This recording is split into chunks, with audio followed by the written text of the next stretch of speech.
Put your pads on. We're ready to guard those savings. Yes, the Guard Your Savings podcast with Dolph Janis, founder, insurance professional, and income strategist at Clear Income Strategies. Yeah, he's got the paper out. He's got the resources. We're going to educate you today about Social Security. He is locked in. I'm locked in. In fact, I'm your co-host, Doug Turnbull here, and Dolph is with Clear Income Strategies Group. You can get in touch with them. Probably the easiest address to use, if you will, is guardyoursavings.com. That clicks through to their main page, clearincomeforlife.com. You can dial them up, 704. That's that Charlotte area code, boys, 704-919-0149. Schedule that 20-minute Ask Anything session. And, Dolph, when people get in touch with you, you have all sorts of resources just in your 20-plus years in the industry that you've worked on and have available to people if they ask you about it. There's so many different pieces of the puzzle.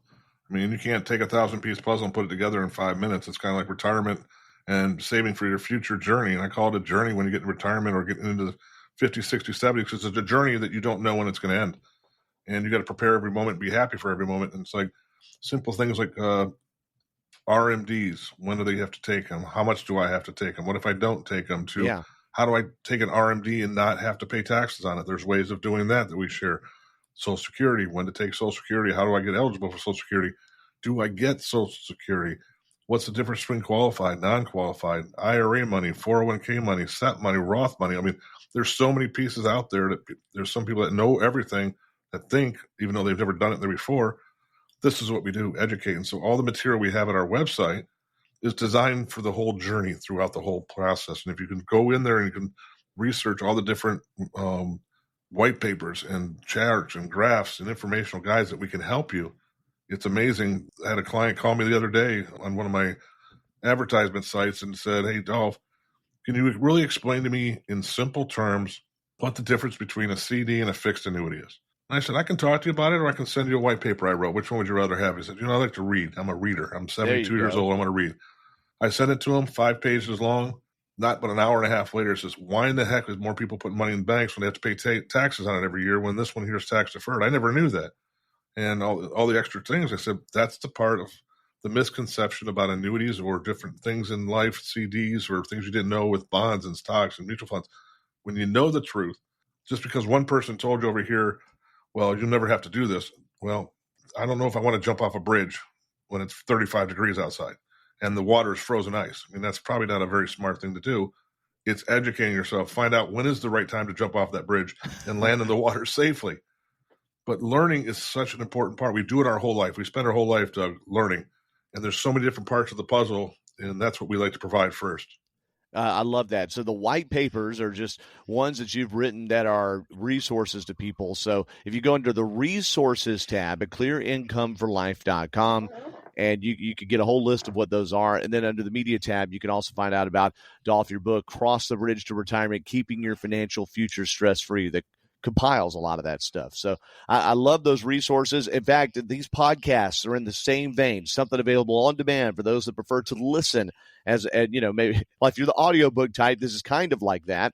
But for those that prefer to listen, we have a catalog of episodes that we keep building up here on these different topics. And last time around, we talked about budgeting and spending in retirement, needs versus wants. Today, we're going to do a primer on Social Security, Dolph. So what are the main things that people need to know when they're planning that time, age 62 and above in their life?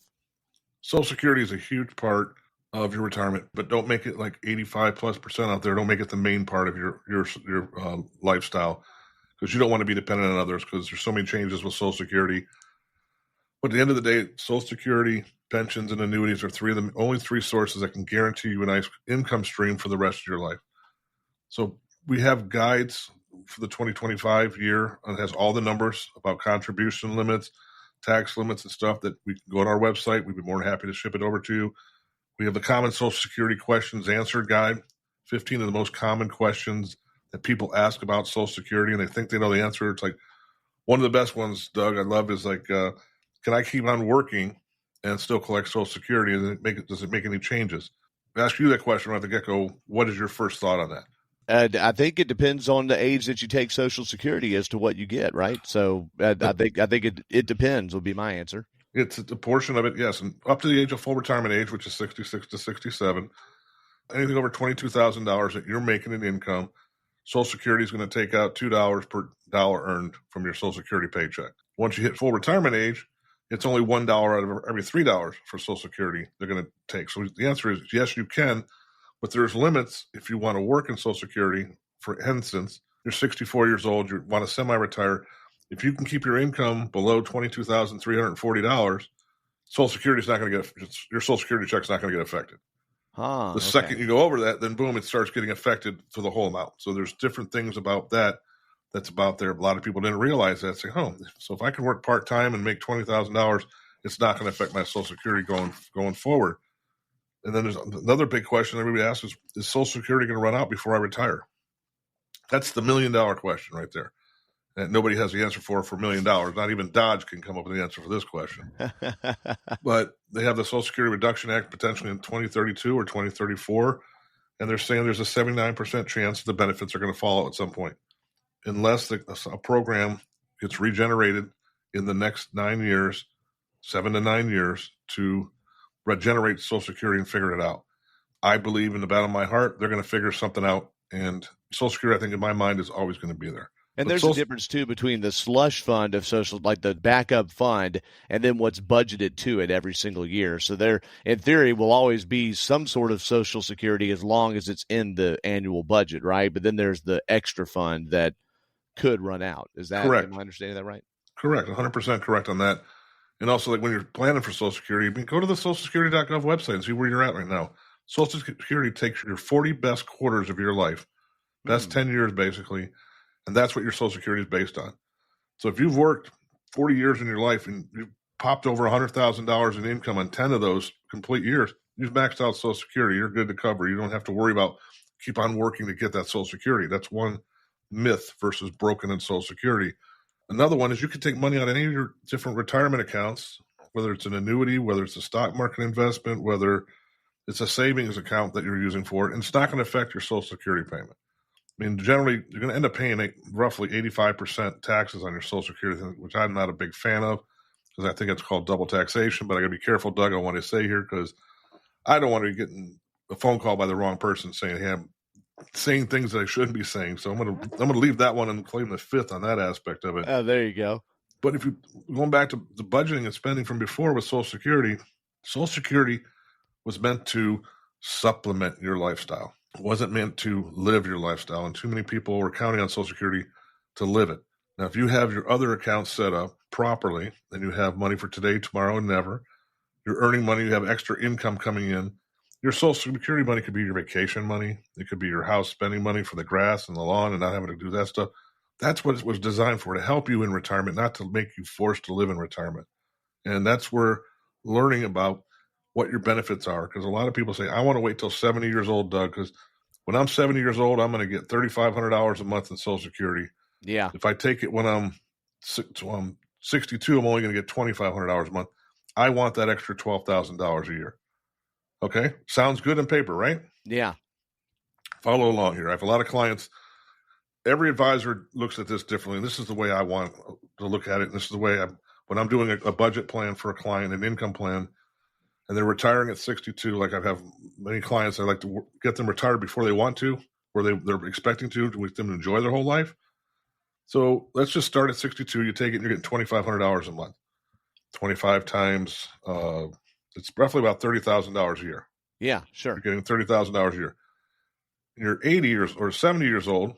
Now you're getting $42,000 a year. So you're getting an extra $12,000 a year. Ooh, that's great. Now let's go to simple math. Are you good at math there, Doug? If we're going between age 70 and 68, 12 times 8 is 96,000 that you'd be missing out on, right? Is that the number you're going on? No, actually, I'm not. Believe it or not. If you started taking a 62 at $30,000 a year, what's 30,000 times 8? 240,000. So you've collected $240,000 between 62 and 70. Now you're 70, and now you're getting an extra $1,000 a month. $12,000 more a year. What's 12 divided into 240,000? It's 20 years. 20, yeah. There's your break-even point. If that's where your Social Security breaks down, 20-year break-even point. So now you have to get to 90 years old before you would have gotten back to what you did between 62 and 70. Think about that. Now, even if you're taking that money from 62 to 70, and you take half of that money and you reevaluate it or reportfolioize it, even at 5%, $120,000 is going to turn in that 8 years. It's going to turn into $180,000. Now you're looking at a 25 to 30 year break-even point. So do you want to enjoy life, travel from 62 to 80, or do you want to do it from 85 to 100? That's a question you ask yourself. That's exactly right. Oh, that's probably the most clear way. Hello, Clear Income Strategies Group. That's probably the most clear way that I've heard that broken down is what exactly the break-even point is, just using some basic round numbers there. And so does it matter per person, I guess? I know there's a life expectancy thing you can talk about, or somebody has a condition that they think they won't live till 90, but like, should somebody try to shoot for the middle, or are you actually saying based on that calculation that it matters a lot more times to take it as early as possible? I'm a fan of taking it earlier as possible, but I'd like to say take it when you're not working. If you want to retire at 62, pop on Social Security, and you're gonna come out ahead up to the age of 85, 90 years old. I mean, generally it's about a 12 to 15 year break-even point, but there's even more where it carries on about that. Wow. Using it as a supplemental income. Now, there are cases out there, I don't know if you heard of a thing called the beautiful Roth IRA, which is tax-free. If you have a Roth IRA and you funded your Roth IRA and you have a Roth IRA, you can use that between 63, 64, and 66 before full retirement age. Get all that money tax-free. You're taking out, you're paying yourself, but you're taking the money out. Your Social Security payment's going to go up. And so in 2 years, now you start taking Social Security out, using your Roth as a supplemental income. Guess what? Save on taxes. Because once you start taking it out, you have to start paying taxes on that money. And boom, you can start enjoying retirement for longer and have your money last longer.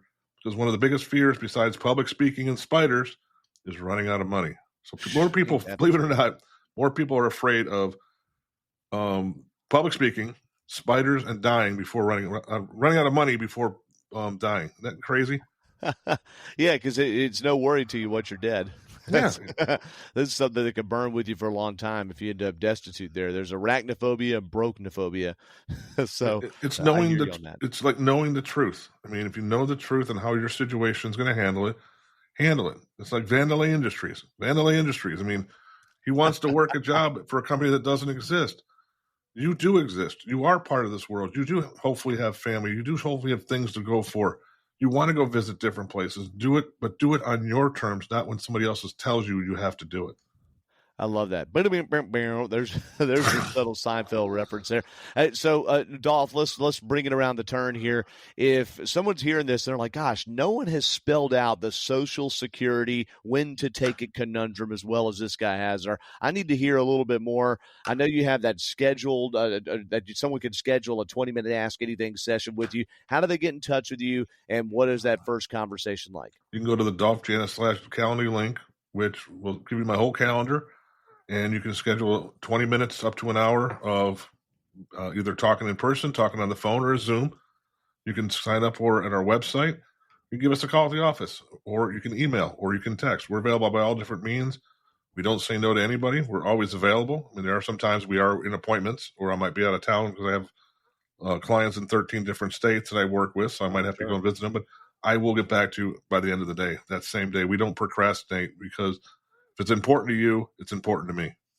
So you can go directly to the podcast page, guardyoursavings.com. That basically clicks through to clearincomeforlife.com. Hit the contact button. You could email, text, Calendly, all of those things, but also, too, just dialing up old-fashioned 704-919-0149 and speaking to the office there, getting on the calendar there, and I know Dolph and the team would like to talk to you. Also, when you go to clearincomeforlife.com, there's links to Facebook, X, LinkedIn, YouTube, Instagram, and, of course, to the media page on there that is going to have a past podcast episodes, too, where you can also find on Apple and Spotify. Be sure, if you're on your regular podcatcher on Apple or Spotify, to go ahead and subscribe and get notifications for the episodes that come out roughly every 2 weeks. And every once in a while, too, on the event page on clearincomeforlife.com, you'll see new events popping up, and we'll talk about those again in a different episode since we're already getting short in the hourglass here today. But, Dolph, thank you so much for walking us through that, and really a tricky equation that a lot of people probably tense up when they hear about. If there's an answer you think you know, but you want to know more, it never hurts to get a second opinion. That's what we are, as educators first, advisors second.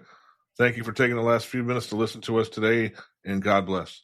Absolutely. God bless you too, Dolph. And thank you too to our producer, Alfred Romero, for getting this all stitched together and put Love out Alfred. He's the man. Alfie is the man. Absolutely. To your social media person, Lauren, too, also helps get this more readily available to everybody. And thank you all for listening to the Guard Your Savings podcast. You've been hearing Dolph Janis, founder, insurance professional, and income strategist at Clear Income Strategies Group. I'm Doug Turnbull, and you all have a wonderful day. By contacting us, you may be provided with information about insurance products, including annuities offered through Randall Janis, North Carolina Insurance License number 8483456. Annuity guarantees rely on the financial strength and claims-paying ability of the issuing insurance company. Read your contract for restrictions, limitations, or penalties. Dolph Janis is not licensed in all 50 states. To find out if Dolph Janis is licensed in your state, please call 704-919-0149.